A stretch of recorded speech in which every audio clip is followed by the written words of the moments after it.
Okay, hello, I'm Douglas, and today I'm going to look at this website, the Symphony, an interactive guide, and seeing how it can be used in classroom teaching to teach Music 1 and Music 2 HSC students. So firstly, this website, Symphony, an interactive guide, can be accessed. You can just go to Google and search Interactive Symphony, and it should be the first result that pops up.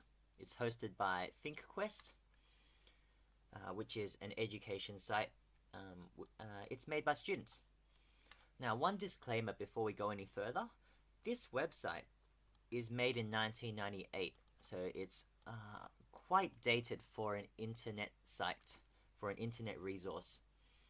This means that there are going to be errors with the way things work. So for example, if we go to, let's say, Beethoven, these audio files won't work anymore because it's quite dated. So if you click on them, they would pop up with error links. However, the content in this site is still very useful, and I guess the downside with the audio files not working, you can always go onto YouTube and find the relevant audio files. So that's one of the downsides with this website. There are also little script errors. Some pages might not load very well, but the content is very useful. So so today I'm going to be looking at this and how it can be used in classrooms for HSC students. Okay. So, starting off, we're going to look at the syllabus and how this website covers some of the topics of the syllabus, especially the additional topics. First of all, I'll go to the timeline of this website. It's focusing on the symphony, and there is a timeline on how the symphony has developed over the centuries. So you can see the first section of this timeline, 1750 to the 1800s. That can be seen in the music of the classical period in the Music 2 syllabus, or the music of the 18th century in the Music 1 syllabus. And you can see, as one of the focus areas for this topic, there is the symphony. There are also other ones which are related, such as the sonata, and so on. I'll go back to the website. The other few timeline areas, 1800s to 1849, 1850 to 1899. These areas encompass the music of the 19th century. So you can see when we click on that timeline, it pops up with a whole lot of information about how the timeline of that period. You can click on links, which goes to further detail about, for example, the biography of Berlioz, what he wrote, and so on. This covers the 19th century, music of the 19th century, which is in both syllabuses. So 19th century music in Music 2, and music of the 19th century in Music 1. They both have a focus upon orchestral music, as you can see. So the symphony is a good way of studying that.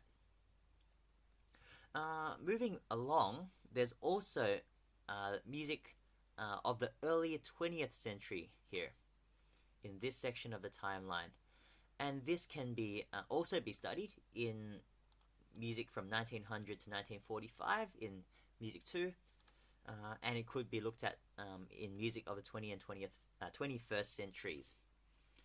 Okay, so this website covers quite a few of the syllabus focuses. There are also other things that this website could be used for, such as an instrument and its repertoire. You can go to the orchestra section, and it has a short, detailed bit of info about each instrument. So the violin, its construction. There are sound files, but as I mentioned before, they don't quite work. So that's a downside of this. but there is quite a lot of detail with instruments, how they work, and what they sound like, all described in this website. Okay, so it can be used for especially the music of the 18th century or classical music, or music of the 19th century. Okay, so for my topic, I'm going to focus on music of the 19th century for this assignment. But it could be used in the classroom for all the other ones.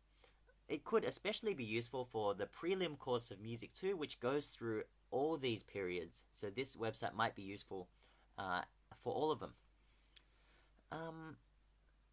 Now, moving on, I'm going to talk about how this website can be used for classroom study of this topic. What's really good about this website is that it does focus on several set works. So if I go over to symphonies, this website focuses upon a few of the important symphonies which have been written in that time period. So Mozart's symphonies, Beethoven's Eroica, Berlioz, Schumann, and so on. I'll go back to Beethoven. You can see that they have listed some sound files for you to listen to the style of the symphonic style of Beethoven. These ones don't quite work, but there is a listener's guide, which is an analysis of this set work.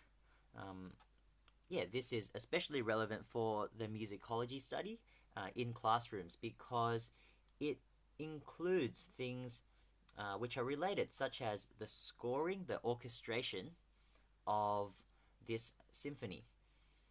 As mentioned before, you can click on each link to see more information about the instrument, the oboe, the clarinet, and so on.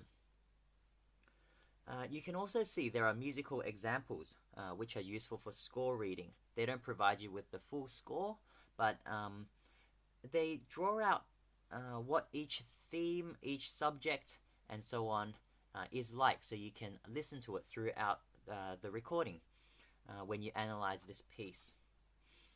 So it's very useful for classroom use, especially for the student to read up on it either before or after the lesson, just to get a better idea of and an understanding of the piece.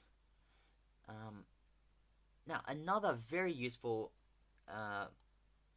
set of information that this website has is that it does analyze the structure of the various movements of the symphony. So for this one, the first movement is in sonata form. The first movement of this Eroica. If you click on this sonata form link, it would go through to explain the sonata form. There's a diagram about how the sections which are within the sonata form, and if the class needs to get into more detail, they go through the exposition, the development, and so on. So there's quite a lot of detailed information about each the sonata form as a whole and how it works. You can also see they give you a listening example for each section. So the exposition of Mozart's 40th Symphony, you can click on this link to go through to a listening example. Okay, I'm not sure if it works right now, but yeah, in your own time you can try that, and it's very useful because students can listen to what the exposition sounds like, what the two subjects sound like, how they're different, how they work together, and also the development and how that fits in with the sonata form. So in terms of learning about the concept of structure, this site is very useful. In addition to that, if you go to this form section of the site, they go through the typical form or the structure of a symphony, how the first movement might be in sonata form, and there might be other forms such as the ternary, the variation, and the rondo form. They illustrate them all very well with diagrams as well as listening examples. So you can learn about structure very well through this site. And it's visual, they've got diagrams, and you can listen to the examples as well. So it's quite useful for the classroom. Um, okay, so this website, it really helps you go through set works, the important bits of it, and how it is. It explains the symphony very well through this. There is also biographies to give the background of each composer and the style. So, as you can see, this is a biography of Mozart, uh, a listening example, as well as his compositional style. So his the way he composes melodies, his the way he uses form and harmony, and so on. Quite a lot of detailed information on composers. Now we've already gone through the timeline, which is very useful for a broad overview of the different time periods. You can click through to further information about each each composer or each symphony, and so on. Okay, another great feature of this website is that they do have for assessment an interactive quiz, which helps the student. I guess it helps assess the student whether they understand the symphony.